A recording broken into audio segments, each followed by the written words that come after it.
Hey, welcome to Wellness Chat. I'd love for you to introduce yourself to my audience, and I'll give you a big warm welcome. All right. Well, I am Tessa. I'm a nurse practitioner. I'm certified in functional nutrition, and I'm also a health coach.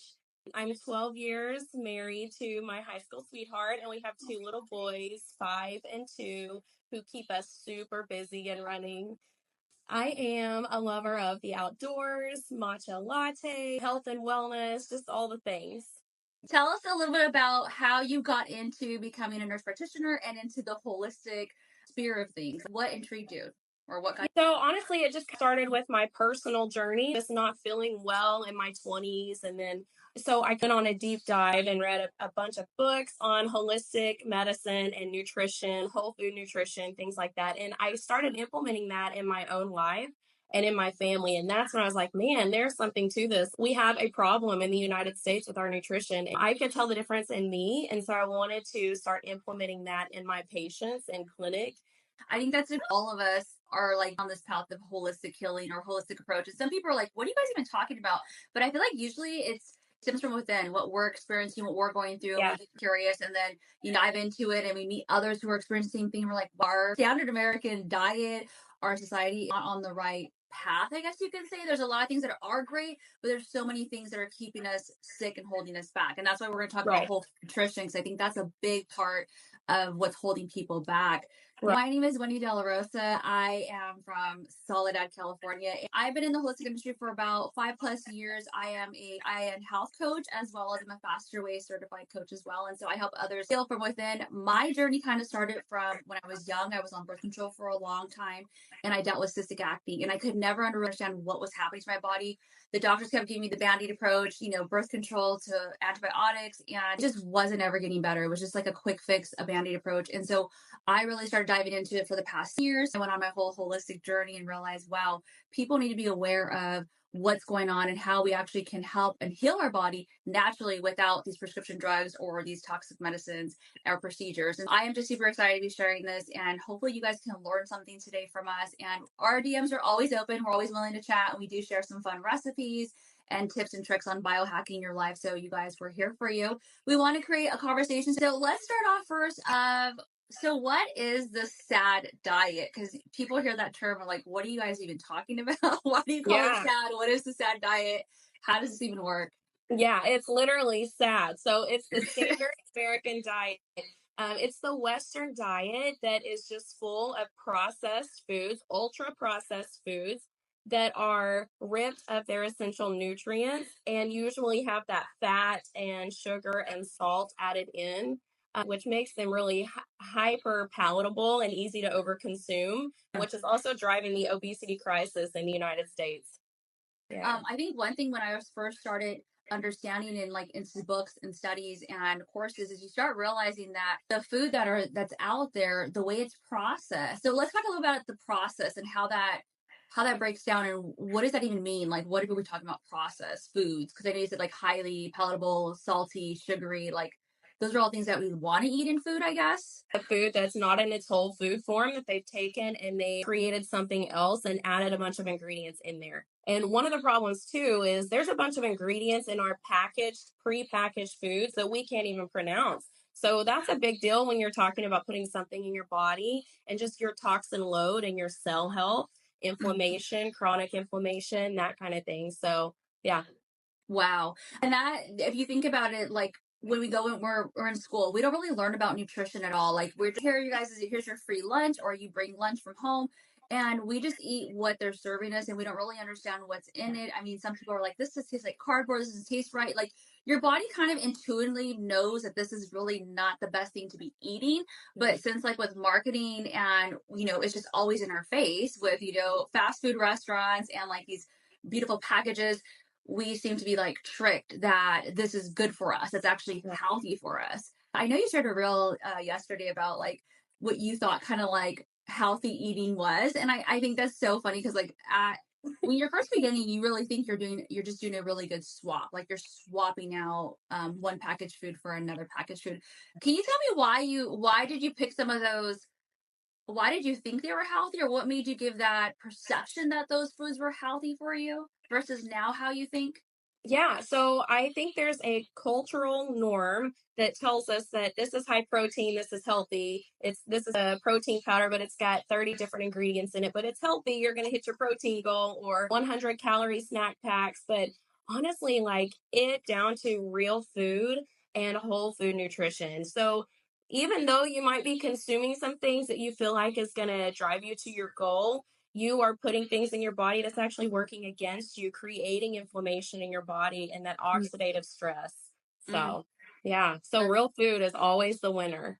Yeah, it is. And then you think about it, I mean, it's so hard to get to. Some people are like, well, I can't afford it, or it's too expensive, or I don't know what to choose, because then you go into that whole dilemma of going into and having like, well, what is right from wrong? Like, what kind of milk should I be consuming? Do I consume whole milk, almond milk, soy milk? And like, Yeah. you can really get on a hamster wheel. So, what are some easy, like, healthy swaps that somebody who's just starting, barely beginning their healthy journey, like, what are some healthy options, or how can they choose wisely, I guess you can say? Like, what was some tips that you could give for us? Like, Yeah, so I always say keep it simple. So just pick a protein, pick a complex carb, and then pick a heart healthy fat. mm, So, there are patients I see in clinic that are like, I just can't afford fruits and vegetables. I can't afford to do that. But whenever we get down to it and I say, well, what other foods are you buying? They're also buying crackers and chips that are $4 a bag and different things like that. So I just encourage them, like, let's cut mm, that out and let's buy one piece of squash and cut that up and air fry it. And that's $1. So, yeah. I mean, there's little things like that that we just kind of do substitutes with and move things around. Ooh, that's so good. I was kind of in that situation too, where I was like, well, I'm eating healthy. I found it like challenging to find what kind of foods to serve my body or to serve my family. And so, kind of keeping it simple, but also keeping foods that are in season. That's really important, because that's how you can get the best bang for your buck, is buying foods that's actually in season, and also utilizing like your farmers markets, or Yes. mom and pop stores that have like their own little farm, they'll harvest. You can actually tap in and buy it from the straight from the vendors, and you're Yeah. going to save a lot of money that way too. Me too. Like you said, the packaged foods are made for us to want to consume, like the protein powder. If it tastes really good and you're like, I love this protein powder, it tastes so great, it has whey protein, all these 30 other ingredients I don't know how to pronounce. It tastes really good, but at the same time, like you said, you're putting in chemicals and ingredients that your body doesn't Yeah. know what to do with. So what Yeah. happens when we consume those like bad ingredients, as you can say, or those like harmful ingredients? What does our body even do with it? Does it detox it, or does it go into the cell and store somewhere else? Like, Yeah, I think that's part of like you're doing good on one side, but then we have to look at the full circle. Like what else are we doing? We're working against our good efforts. So, and then too, like things that are prepackaged, they drive glucose because they're typically high in sugar and fat. So, and plus we're going to overconsume that. So we're going to increase glucose, we're going to increase insulin, which is going to increase cortisol, mhm. which increases inflammation in the body, which keeps us from letting go of body fat. So it is a full circle. Yeah, yeah, wow. You don't think about that. You just think that I'm going to buy Yeah. this one protein bar, this, packaged food, and I'm just going to consume it. I'm doing better than eating drive through, or like, some like, processed food. You want to eat a healthier processed food, but it's still the same thing. It's this whole overall approach that's happening to our body, that's impacting everything, like the Yeah. domino effect, basically. Yeah, exactly. Oh man. Yeah. So some of the healthy food sources would say is one, like eat in season, and like you said, look at what you're currently consuming on a daily basis for your family. What does your kids or your husband like to eat, and try to do healthy swaps. I think you're really good about doing that. I do see like a lot of recipes that you have, and I'm like, oh, I didn't think about that. Some healthy food swaps. And just replacing that, so then your family ends up, they start really enjoying it as well, and you'll be surprised. So our bodies actually go through something. I think you mentioned a little bit about like our brains kind of transform when we start feeding it the right stuff. Can you Yeah. talk a little bit about that? Yeah. So we kind of have grown up in this Western diet and culture that has almost tricked our brain. that really, really enjoy these hyper palatable, ultra processed foods because we get a dopamine high. It's Mhm. pleasurable to us. Okay. So whenever we start implementing a whole food nutrition diet for the first, week or two, even maybe longer than that for some people, you're going through a brain detox of retraining your brain how to enjoy food in its most simple and pure form. So yeah, from being almost addicted to certain sugars and fats and foods to like really just doing a deep cleanse of our cells and our brain. Yeah, and I think a lot of us women, it's not that we know that we should be eating healthy. Like our future self knows that we really want to eat healthier and pick that, fresh piece of fruit or, that healthy salad. But for some reason we keep going to these other instant or package. And what I find is that a lot of women that when we're coaching them is that they're experiencing some form of stress in their life that's causing these triggers for them to just kind of go for the easy route. And we've all been there. And I think it's just being more aware and conscious of your body and how you feel. Like if you had a stressful day at work, instead of you going home and binging on, an instant burrito with a glass of wine, really process why are you getting stressed out at work, what can Ah, you do to to prevent that, or how could you make some good habits throughout the day, or what kind of snacks would you eat to make sure that you don't go home stressed out and just wanting to eat everything out of the pantry. right. It's like a little self-control. Yeah. Yes. And I think that goes back to mindset too, like Mhm. just mindset training and cultivating that outlook on longevity, and making, steps in progress and not perfection. But I will say there's one tip that I've kind of started using in clients and patients is whenever you feel that urge to like, oh, I just want to go to the pantry and get some chips or some chocolate or whatever, Yeah. take 10 minutes. Say, I'm going to take 10 minutes. I'm not going to do it. If the urge is still there in 10 minutes, okay, then I'll have a little treat or I'll do whatever I need to do. But take that 10 minutes and think, like you said, how is my stress response? What's driving this? Because there's usually something behind it. Yeah, and I feel like that kind of goes hand in hand with our hormone imbalances because, like, even around that time of the month, it's like you're doing really good for the first 2 weeks. The last 2 weeks, you're just like wanting to eat everything. And you're like, what is going on with me? But it's really Yeah. like being in tune with your hormones. And if you're not serving yourself the proper nutrition and whole food nutrition, like we're discussing here, is you could really just be in that, those cravings that you think is going to satisfy you really easy, and so you just want to jump and eat the quickest thing or the Yeah. fattiest thing, and it's really not going to serve you in the long run if you have some really nice health goals. What about your body when, like, say for example, when you decide to make a decision, everyone came January and was like, I'm making a new decision, I'm going to start eating clean, I'm going to go ahead and clean out my pantry and my refrigerator and have a fresh start. What do people usually experience once they start taking out of this processed food, these highly processed foods? What do they experience? I mean, is it like kind of like you're just living in heaven, you're eating all these natural organic foods and you're just like loving life, or do they experience a little bit of a detox? So I do believe there's a learning curve, in that, and you do detox, your body, your brain, and your body. You might experience some like fatigue, just kind of overall feeling a little bit more tired for the first week or two. That's because you're getting rid of all of the added enriched foods and you're going to whole food nutrition. So I that will get better, at week 3 and 4, you're going to see decreased inflammation. You're going to sleep better. You're just going to start feeling so much better. But during that first 1 to 2 weeks, I do say hydration with electrolytes is vital, as well as a good multivitamin and maybe even a B complex. Mm. Yeah, definitely. I think it's important because some people just kind of want to go all ham in and be like, "Okay," and then they end up crashing and burning towards, the last week or 2 weeks because they just can't sustain it. Like, and I Yeah. think that one thing a lot of time my clients is like, it's about like just swapping out and making like like minor changes throughout the week, like trading out simple things, like just trading out the certain drinks that you have first, and then Yes. trading out certain, snacking out or certain snacks, just like swapping out your foods. And then one thing is like, I think we want to talk about is like, how do you know what to look for on an ingredient package when you go to the store? Like, there's many varieties out there. And it's like, okay, if I buy some crackers, like, what am I looking for on this package? Like, what was it? Yeah. So look for whole food ingredients in the ingredient list. Yeah. So I don't want a bunch of things that I can't pronounce, and I don't really want 30 different things. I want very simple ingredients. In crackers that might look like almond flour, flax seeds, salt, olive oil, something like that. Yeah, and I think you have a highlight bubble, or you have some real sharing, some of the ones that you would choose if you were gonna eat those. And like, it's not about consuming them on an everyday basis. Like, obviously, your body still needs carbohydrates, it still needs healthy Yes. fats, and it needs Yes. protein. It's all within a balance, and so I think Right. that's really important. Celebrating the little like victories of being making small progress. It's not about perfection. It's like every day just getting yourself better. And I think that we could get hard on ourselves, us as women, overachievers, that we want to just nail everything, and we have to kind of do it in baby steps. It's a learning curve, like you mentioned.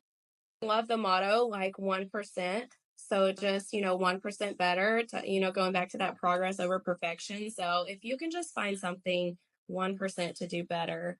And my health coach, when I started Faster Way, had talked about how our table of health and longevity had four legs.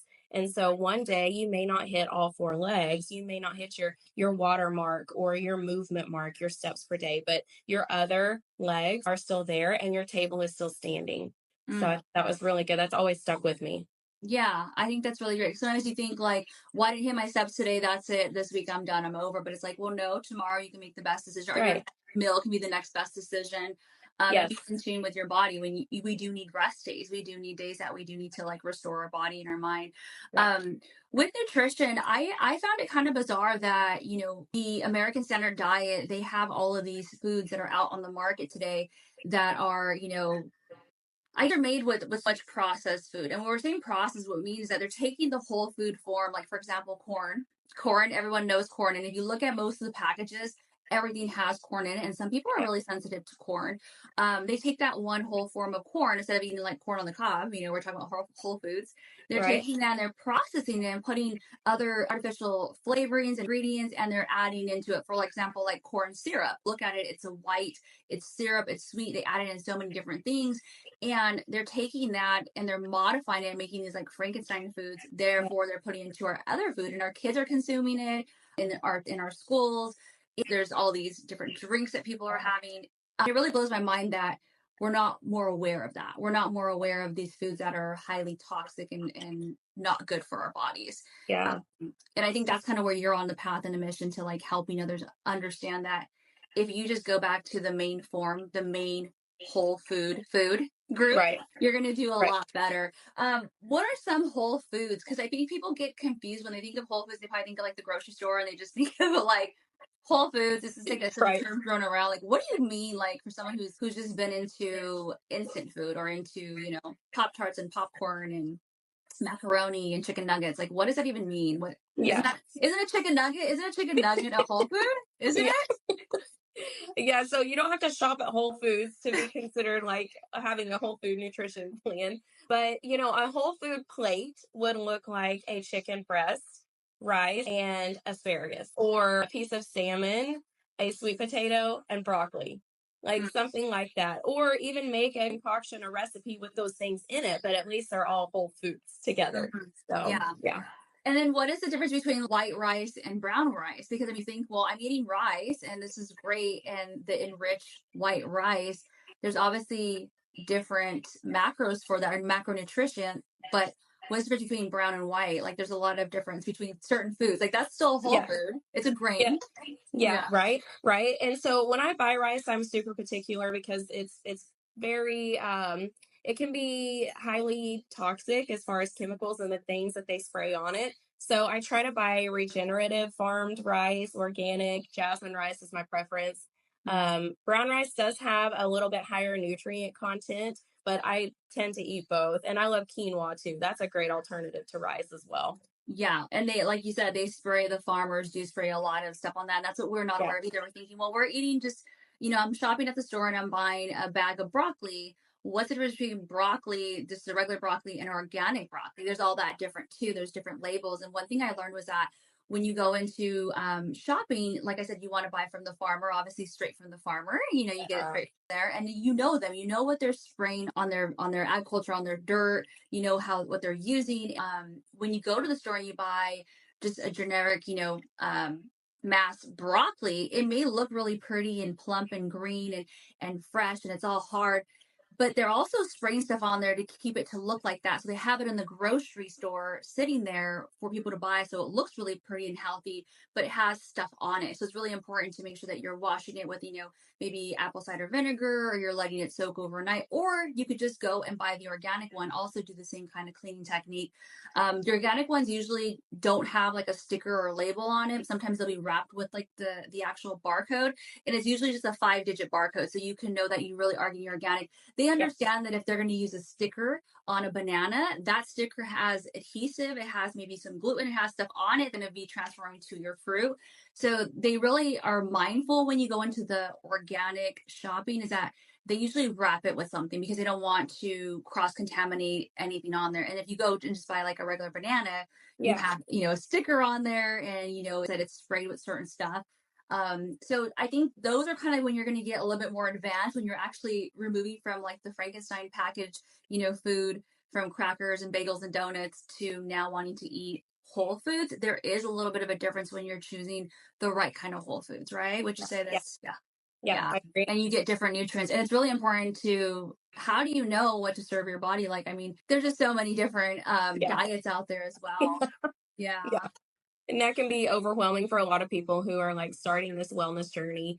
Like where in the world do I start? But Mm. obviously whole food nutrition is where it's at. Yeah, So keep it simple, go with the yeah. basics, and you're going to be in good hands there. Also, just hone in on a few people that I always say, like, if you have a mentor or somebody, just hone in on what they're teaching and follow their philosophy. And if it does work for you, then go ahead and move forward. But if you feel like it's not really ideal for you, be in tune with yourself and know that maybe that's not, I do not want to be vegan at this time, or, I'm not going to go fully carnivore. Like, there's so many different diets that you can go. Yeah. Whole food is where it's at. Having a balanced plate, like you mentioned, a piece of Yeah. salmon, white rice, and a vegetable is going to do you really well. And you Yeah. also feel, your body's going to feel it. Your body's like, hey, I have more energy. I feel good, because it actually knows what to do with that food you're eating. It knows how to break it down, and it Yeah. knows how to give you the energy. Whereas if you're eating constant Right. coffee and sugary, glazed donuts, your body's like, what are you giving me? What do What's I going do on? with Right. this? Yeah. Right. And it does take a lot of energy to process some of those packaged foods. And so your body, when you're feeling constantly fatigued and tired, your body is giving you the signs that, hey, you're not giving me the right fuel. Like, you need to give me Yeah. some whole foods. Yeah. And like you mentioned about like regulating your blood sugar, balancing your blood sugar, that's important to balancing your hormones. And so that's when you're having a diet that's high and rich in processed foods and sugar foods, it's really going to wreak havoc on your hormones. I think that's one big thing in your gut health. You're not going to feel. Oh, yes. Yeah. And I will say about gut health, while we're on that subject, is in our microbiome produces a lot of our neurotransmitters in our brain, Mm-hmm. which regulates mood. So we're talking anxiety and depression. So if there's anything that you're consuming that's causing inflammation in the gut, and you're having mood trouble, anxiety, depression, or trouble sleeping, things like that, you really need to look at your nutrition. And once you start cleaning that up, I've found that improves greatly. Right, right. It's amazing. Like, we don't even think that, because we have our little Yeah. microbiome in there, and it's like the second brain. It's like when Yeah. we just don't get it. And then when you start eating whole foods, you're actually getting some of those micronutrients that your body's like, hey, I know what to do with this stuff. Let's go ahead and get things moving Yeah. here. Let's go. And having that That's right. fiber, having those regular moments, are really all good for us. So That's right. amazing. If you guys have any questions, feel free to drop them here below or send us a DM. Now, how can they work with you or connect with you? Where are you located at? So I'm in Oklahoma, but Faster Way to Fat Loss is a virtual wellness, fitness and nutrition program. So they can get with us on our Instagram, um, and like just follow the link in the bio. We do like 6-week rounds. Mm-hmm. So you could sign up for one of those, or just message us with information if you just want to chat and see if like you're a good fit. If it's something that would be for you. So Love that. yeah. Thank you so much for all your time today. I really Thank appreciate you. you. Thank Um, you. oh, thank you so much. Awesome. All right, guys. Well, thank you guys for tuning in. We value, we respect your time. So make sure to hit the replay and share it with a friend and share it to your stories if you guys learned something. Until next time, we'll talk to you guys later. Bye. Bye.